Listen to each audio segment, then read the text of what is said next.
কুকুরের গলায় পরানো হয়েছে গাঁদা ফুলের মালা, কপালে দেয়া হয়েছে টিকা। প্রশিক্ষিত কুকুরগুলো প্রদর্শন করেছে তাদের নানা দক্ষতা ও অনুশীলন কৌশল।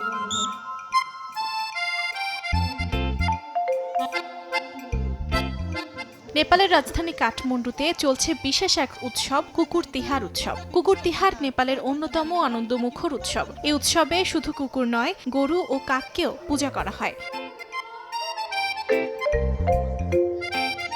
এই ঐতিহ্য মানুষ ও প্রাণীর আধ্যাত্মিক সংযোগের প্রতীক হিসেবে বিবেচিত। এটি তিহার উৎসবের দ্বিতীয় দিন পালিত হয়। ধর্মীয় বিশ্বাসে কুকুরদের দেখা হয় মৃত্যুর দেবতা যমরাজের দূত হিসেবে, তাই এদিন তাদের প্রতি কৃতজ্ঞতা ও শ্রদ্ধা জানানো হয়। আজ কুকুর তিহার কাঠমান্ডুর অন্যতম আনন্দের উৎসব। আমরা এই দিনে কুকুরদের বিশ্বস্ততা ও বন্ধুত্ব উদযাপন করি। আমার মনে হয় বিশ্বের সব দেশেই নেপালের কাছ থেকে শেখা উচিত।